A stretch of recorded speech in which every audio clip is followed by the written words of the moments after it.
మన దేశంలో ఐటీ ఉద్యోగులకు ఒకప్పుడు ఫుల్ డిమాండ్ ఉన్న సంగతి తెలిసిందే. అప్పట్లో ఐటీ జాబ్ అంటే లైఫ్ సెట్టే అన్న భావన ఉండేది. ఇంకా పెళ్లిళ్ల కోసం కూడా ఎక్కువగా ఐటీ జాబ్ ఉందా లేదా అని చూసేవారు. అయితే ఇప్పుడు పరిస్థితి మారిపోయింది.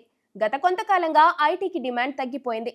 కరోనా సమయంలోనూ ఐటీ కంపెనీలు అద్భుతంగా రాణించగా, అదే సమయంలో డిమాండ్కు మించి ఉద్యోగుల్ని తీసుకోగా, తరువాత క్రమక్రమంగా ఉద్యోగుల్ని తొలగిస్తూ వస్తున్నాయి.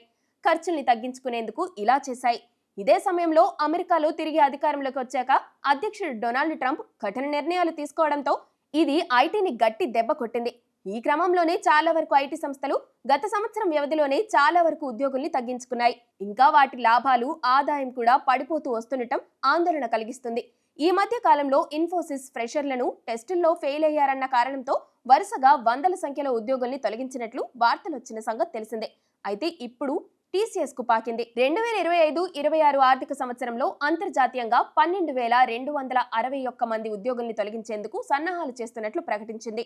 ఈ మేరకు టీసీఎస్ సీఈఓ కృతివాసన్ స్వయంగా ప్రకటించడం గమనార్హం. ముఖ్యంగా అంతర్జాతీయంగా అనిశ్చిత పరిస్థితులు, ఆర్టిఫిషియల్ ఇంటెలిజెన్స్ టెక్నాలజీలో మార్పుల కారణంగా తొలగింపులు చేపట్టాల్సి వస్తుందని స్పష్టం చేశారు. ఈ టెక్నాలజీలకు సంబంధించి సిబ్బందికి నూతన సాంకేతికతల్లో శిక్షణ కూడా ఇస్తున్నామని, ఇక ప్రత్యామ్నాయం కల్పించలేని పరిస్థితుల్లోనే దాదాపు 12,000 మందిని తొలగించాల్సి వస్తున్నట్లు కృతివాసన్ పేర్కొన్నారు. సంస్థల్లోని మొత్తం 6,13,069 మంది ఉద్యోగుల్లో వీరు 2% సమానం. కంపెనీ తీసుకున్న అత్యంత కఠిన నిర్ణయాల్లో ఇదొకటని ఆమె చెప్పారు.